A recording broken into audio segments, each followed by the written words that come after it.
Hello friends, स्वागत है आपका इस यूट्यूब चैनल पर। आज हम डिस्कस करने वाले हैं उत्तर प्रदेश पुलिस कांस्टेबल 2023 के लिए 2018 में होने वाला पेपर। और इस प्रश्न के माध्यम से आप पूरी की पूरी हिंदी को रिवीजन कर सकते हैं एकदम एक सटीक एक्सप्लेनेशन के साथ, जिसमें आप लगभग देखेंगे कि जितने भी हिंदी के चैप्टर हैं उन सभी चैप्टरों को आप एक साथ कवर कर रहे होंगे। इस प्रैक्टिस सेट को करने के बाद आपको अंदर से काफ़ी ज़्यादा आत्मसंतुष्टि मिलेगी। चलिए फिर देखते हैं बिना देरी किए इन प्रश्नों को हम।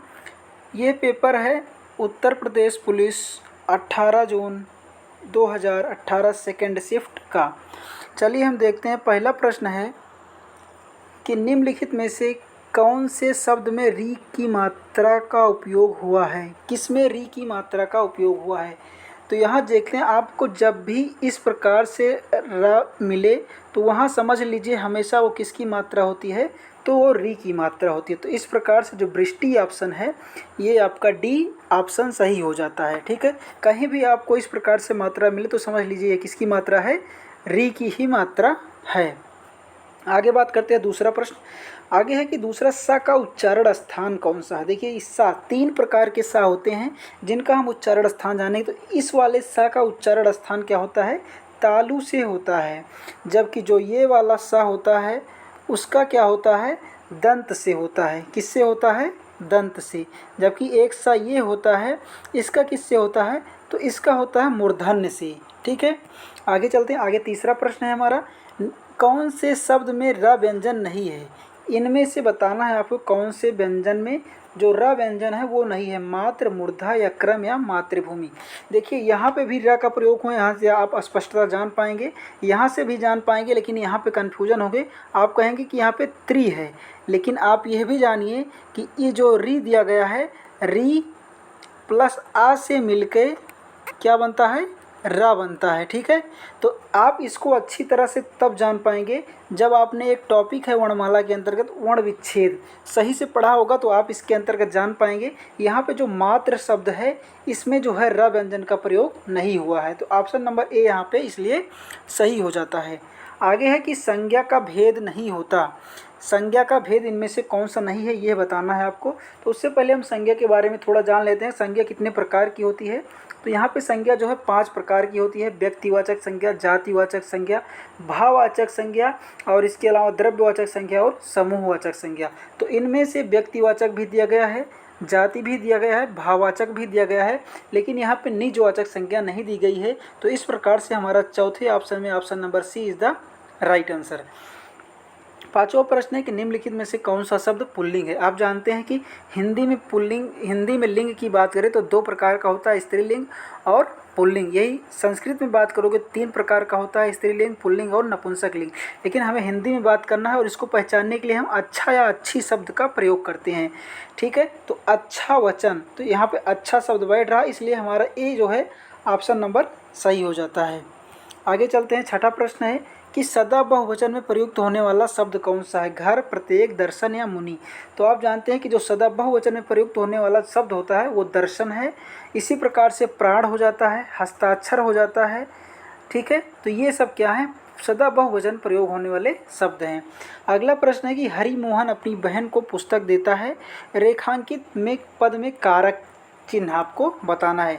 देखिए यहाँ पे कर्ता है हरिमोहन, यह अपनी बहन को कुछ देने का कार्य करता है। जहाँ कर्ता के द्वारा कुछ देने का कार्य किया जाए वहाँ पे कर्म कारक है। ठीक है, आप चिन्ह से भी स्पष्ट पहचान पा रहे हो, यहाँ पे को है तो ये क्या हो जाता है, कर्म कारक को इंगित करता है। तो यहाँ से भी स्पष्ट हो रहा है कि कर्ता के द्वारा कुछ देने का कार्य हो जाए, और जब ऐसा कार्य हो तो वहाँ पे कर्म कारक होता है। आगे चलते हैं। बाकी कारक के बारे में हम जान सकते हैं। यहाँ पे हिंदी में कारक जो होता है 8 प्रकार का होता है। कारक कितने प्रकार का होता है हिंदी में, 8 प्रकार का होता है। बाकी संस्कृत में 6 होता है। किशोरी दास वाजपेयी के अनुसार भी 6 होता है। आगे चलते हैं। आगे है 8वां प्रश्न, क्या आप भी घर जाएंगे, क्या आप भी घर जाएंगे। इसमें पूछा गया है कि रेखांकित पद है, वाक्य में रेखांकित पद क्या है। आप ये अब जानते हैं कि आप क्या है, ये सर्वनाम है। आप क्या है, ये संज्ञा नहीं है, ये सर्वनाम नहीं है, ये अधिकरण नहीं है, क्या है, सर्वनाम है। आगे चलते हैं। आगे 9वां नंबर है कि वो धार्मिक व्यक्ति है, इस वाक्य में रेखांकित पद है। देखिए कभी भी आपको किसी भी शब्द में इक प्रत्यय मिल जाए, किसी भी शब्द में इक प्रत्यय मिल जाए तो वहाँ पे जो अगर पूछा जाए आपसे ये किस प्रकार का, अगर विशेषण ऑप्शन रहे तो वहाँ पे आपका विशेषण सही हो जाएगा। इसी प्रकार से आपसे वैज्ञानिक पूछा जाए तो वहाँ पे भी विज्ञान प्लस इक प्रत्यय लगा के वैज्ञानिक बनाया जाता है, वहाँ पे भी धार जो है विशेषण शब्द होता है। आगे चलते हैं। आगे पूछा गया निम्नलिखित में तद्भव शब्द क्या होता है। तद्भव शब्द क्या है, यहाँ पे आपको बताना है कि तद्भव शब्द क्या है। तो तद्भव शब्द आप जानते हैं, ये कपूर, कपूर का तत्सम क्या होता है, कर्पूर। तो हमारा right answer A is the right answer. आगे 11वां नंबर है कि सब कुछ जानने वाला वाक्यांश के लिए एक शब्द। सब कुछ जानने वाला के लिए हम सर्वज्ञ का प्रयोग करते हैं, बाकी कुछ न जानने वाला वो अज्ञानी कहते हैं। तो हमारा ऑप्शन नंबर यहाँ पे बी सही हो जाता है। 12 नंबर है उत्थान शब्द का विलोम। उत्थान मतलब किसी बढ़ोतरी की तरफ बढ़ रहे हैं तो उसका घटन जो होता है पतन, पतन। तो उत्थान शब्द का विलोम क्या हो जाता है, पतन। आगे चलते हैं। 13 नंबर प्रश्न है कि देवता का पर्यायवाची शब्द नहीं है। इनमें से आपको बताना है कि जो है देवता का पर्यायवाची कौन सा शब्द नहीं है। सुर भी देवता का होता है, अमर भी देवता का होता है, देव भी देवता का होता है, लेकिन जो सुधाकर की बात करें तो ये चंद्रमा की पर्यायवाची है। तो हमारा देवता का पर्यायवाची कौन सा नहीं है, तो सुधाकर। ये किसकी पर्यायवाची है, चंद्रमा की। 14 नंबर बताना है आपको सही अर्थ वाला शब्द युग्म कौन सा है। सही अर्थ वाला युग्म कौन सा नहीं है, नहीं बताना है, ठीक है। क्या बताना है, नहीं। तो अनिल मतलब क्या होता है, हवा। अनल मतलब आग, ये भी सही है। अली मतलब मोर, अली मतलब सखी, अली मतलब भंवरा भी होता है, मोर भी होता है, तो ये भी हमारा सही है। आदि मतलब आरंभ, आदि मतलब अभ्यस्त, किसी काम में अभ्यस्त। तो जलद मतलब कमल, और जलद मतलब होता है बादल, यहाँ पे समुद्र दिया गया। तो हमारा यही जो है गलत हो जाता है, लेकिन प्रश्न के हिसाब से पूछा गया है कौन सा शब्द युग्म नहीं है, तो हमारा D answer is the right answer. हमारा कौन सा ऑप्शन सही है, डी नंबर। आगे चलते हैं। आगे दिया गया है पत्र शब्द का अर्थ नहीं है। पत्र शब्द का क्या अर्थ नहीं है, पत्ता भी होता है, पंख भी होता है, चिट्ठी भी होती है, लेकिन लेख नहीं होता। तो हमारा राइट आंसर क्या हो जाएगा, डी। आगे है कि सदैव शब्द में संधि कौन सी है। अब देखिए संधि के बारे में आई है, तो संधि यहाँ पे हम बात करें कि कितने प्रकार की होती है।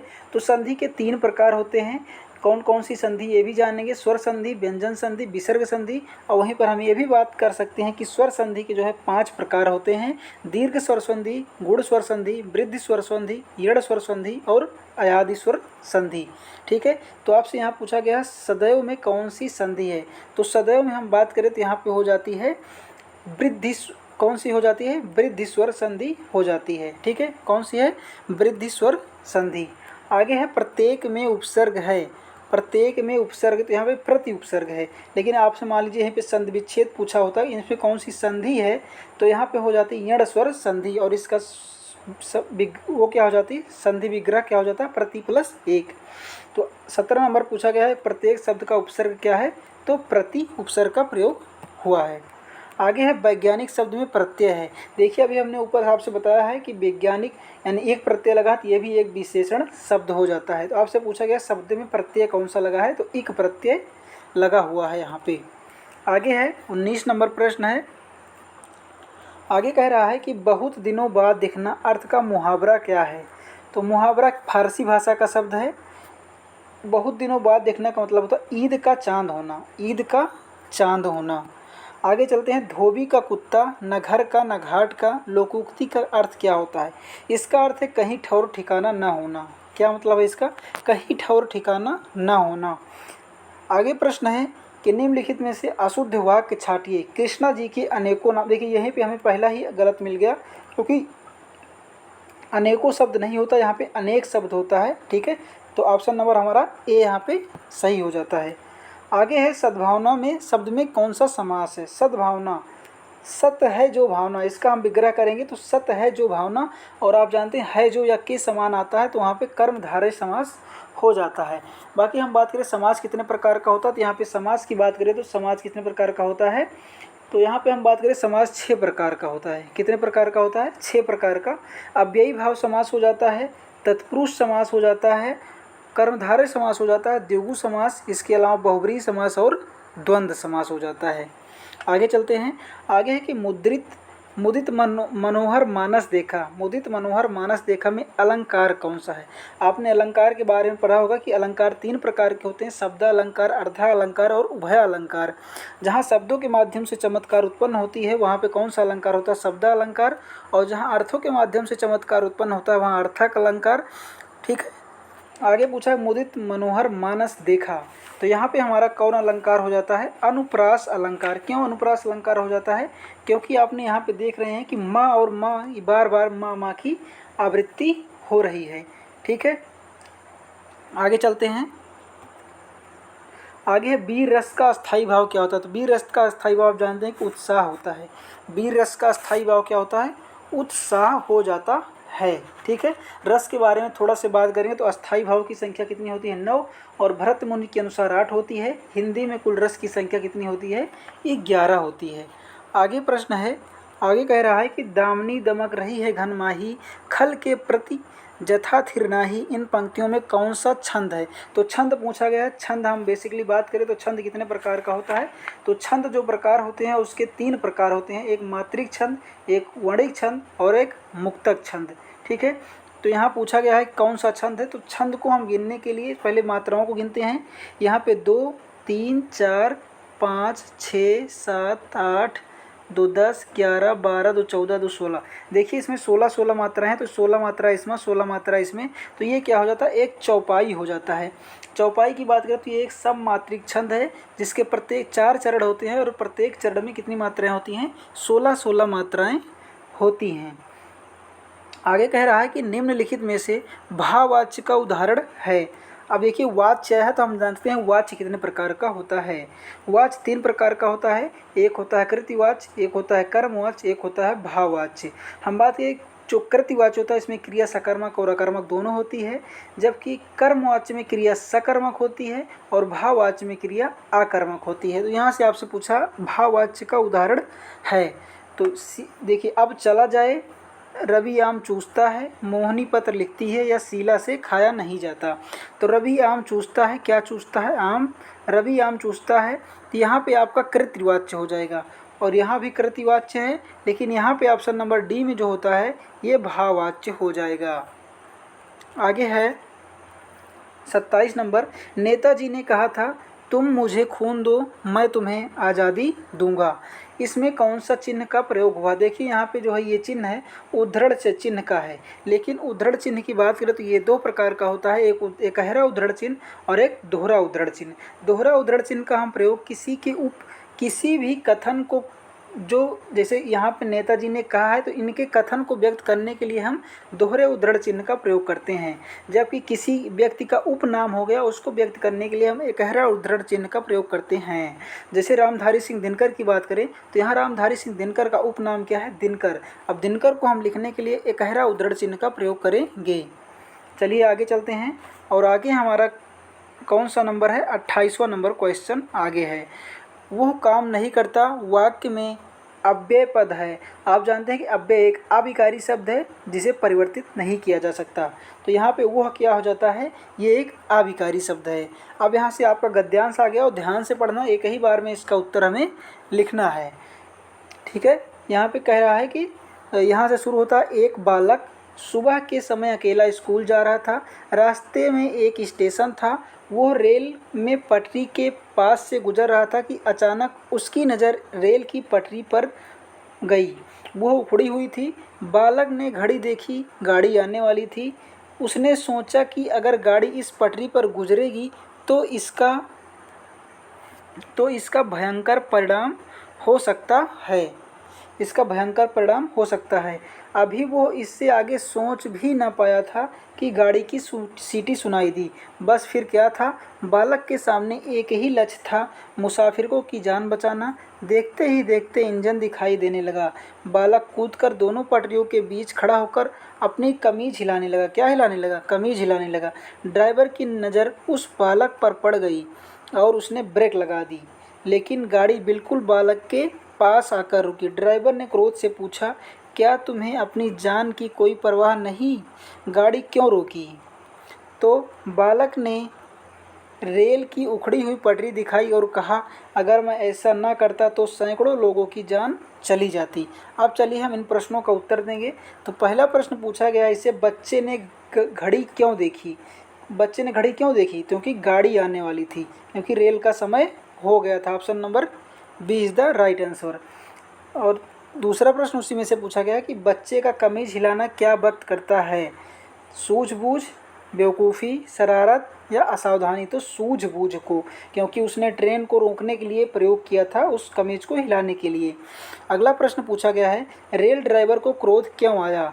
गाड़ी लेट हो रही थी, बच्चे की ज़िंदगी का सवाल था, या उसे अपनी नौकरी की चिंता थी? तो बच्चे की ज़िंदगी का सवाल था। ठीक है, उसने रेल ड्राइवर को क्रोध क्यों आया? क्योंकि बच्चे की ज़िंदगी का सवाल था। आगे चलते हैं। आगे कह रहा है कि टूटी पटरी को देखकर ड्राइवर के मन में बच्चे के प्रति क्या आया होगा? क्रोध का भाव, दुख का भाव, शाबाशी देने का भाव, निंदा का भाव? तो क्या आया होगा? शाबाशी देने का भाव, क्योंकि उसने अच्छा काम किया था। अगला है कि लोगों की जान बचाने का कार्य बच्चे के किस गुण को प्रकट करता है? तो उसके परहित, क्योंकि उसने अपने बारे में न सोचकर उस गाड़ी में बैठने वाले को लोगों के बारे में सोचा, इसलिए दूसरों के बारे में सोचने वाले को हम क्या कहते हैं? परहित। आगे है उर्वशी रचनाकार। उर्वशी के रचनाकार कौन है? तो उर्वशी के रचनाकार रामधारी सिंह दिनकर हैं। अब देखिए इनका उपनाम दिनकर है, तो इसको हम एकहरा उद्धरण चिन्ह के अंतर्गत लिखते हैं। आगे है कि महादेवी वर्मा को ज्ञानपीठ पुरस्कार किस कृति पर मिला है? देखिए सबसे पहले अब ज्ञानपीठ पुरस्कार आया, तो इसके बारे हम ज्ञानपीठ पुरस्कार के बारे में जान लेते हैं। तो ज्ञानपीठ पुरस्कार की स्थापना 22 मई 1961 को हुई थी श्री साहू शांति प्रसाद जैन के 50वें जन्मदिन पर। इसमें जो है राशि दी जाती है 11 लाख रुपए राशि दी जाती है ज्ञानपीठ पुरस्कार के अंतर्गत। यह ज्ञानपीठ पुरस्कार की बात करें 23 भाषाओं में दिया जाता है। अनुसूची 8 अनुसूची की 22 भाषाएं प्लस एक भाषा अंग्रेजी को सर्वप्रथम जो है 2018 में अमिताभ घोष को दिया गया था। महादेवी वर्मा को ज्ञानपीठ पुरस्कार किस कृति के लिए मिला था? तो किसके लिए मिला था? यामा के लिए। लेकिन सबसे पहले हिंदी में हम बात करें किसको मिला था? तो सुमित्रा नंदन पंत को चिदम्बरा रचना के लिए मिला था। आगे और आज का लास्ट प्रश्न है, आज्ञे जी को किस कृति के लिए ज्ञानपीठ पुरस्कार मिला है? तो आज्ञे जी को हम बता दें, कितनी नावों में कितनी बार यह ज्ञानपीठ पुरस्कार मिला था। पहला हिंदी का पुरस्कार महादेवी उनको सुमित्रा नंदन पंत को मिला था, और दूसरा जो मिला था रामधारी सिंह दिनकर को मिला था। तीसरा जो मिला था आज्ञे जी को मिला था। कब मिला था? 1972 में। आज्ञे जी को ज्ञानपीठ पुरस्कार कब मिला था? तो 1972 में मिला था। 1978 में बात करें तो 1978 के अंतर्गत महादेवी वर्मा को मिला था यामा रचना के लिए। तो इस प्रकार से हमारे ये 36 के 36 प्रश्न जो कि यूपी कांस्टेबल 2018 सेकेंड शिफ्ट में आए हुए प्रश्न थे। तो आपको ये कैसे लगे ज़रूर बताना। धन्यवाद।